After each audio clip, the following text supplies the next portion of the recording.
I think they made four. I think they were 4 for 4 from 3 in that stretch.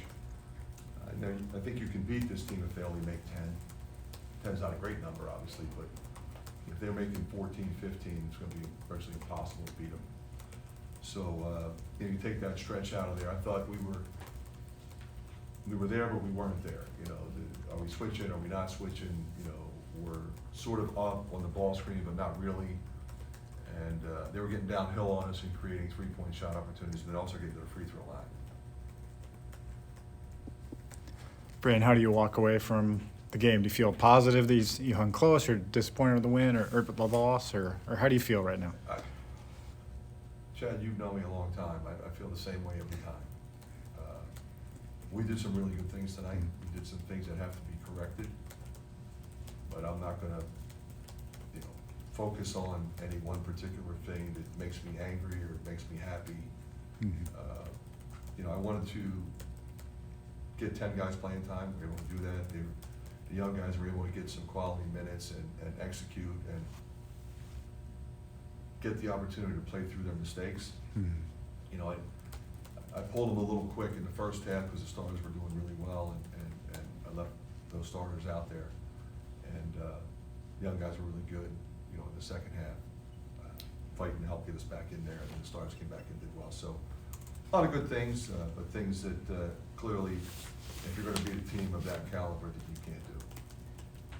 Is Krikke giving you everything that you thought he would? He's been really good, it looks like. Recruiting is different now, especially in the springtime, because then you have when you sign guys early, you have what you think you need, and then when you get to the spring, then you know what you need. And we were pretty sure Chris was going to go pro, and he did.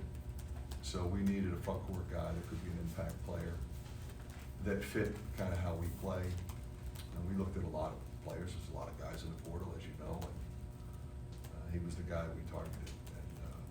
We were really excited to get him because he fits our program in every way. So not only in terms of how he plays the game, how he fits with our style, how he understands the game, but just kind of who he is, how he is in the locker room.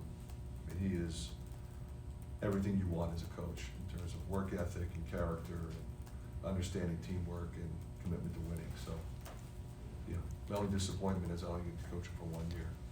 It's 80-63. You bring in the freshman plus Josh in the second half, and they kind of claw back, I guess. What do you have to say about that group? And also, Lodgy and Owen, 8 points apiece in a tough road environment. They were terrific, both of them. I thought Price was really good when I put him back in there. Brock was really trying to get things going. Sometimes you got to penetrate and kind of keep your dribble against them. When you got the big fella in there protecting the rim, it's not like you can just get down and lay it up easy. So you got to draw the defense and kick it back out and drive the close out. So he understood that. So he was trying to execute all of that. But at the end of the day, those four guys didn't play like freshmen, and that's not surprising to me, quite frankly. That's who they are. What were your impressions of Trey Alexander, number 23, and how kind of grab control of the game? Yeah, he's special. I mean, he makes threes. He makes plays off the bounce. He plays both ends. He's a competitor, and I think Greg does a great job in terms of how they use him and utilize his skill set, because he can take it at the point, or he can move off the ball and have Ashworth run it. So it gives him a lot of flexibility. How do you feel about the pace of this game? You've had some high-scoring games this year, and this game kind of felt like. That's the way we like it. So you might say, well, it's kind of the way they like it too. But we're not changing. That's who we are, and we're typically pretty comfortable in that pace. Peyton, I know it took a hard hit there.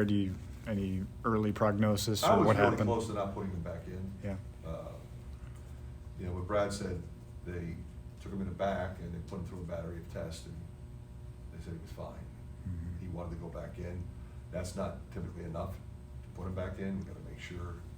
We have Dr. Marcus in here, and they all felt comfortable putting him back in there. How challenging is that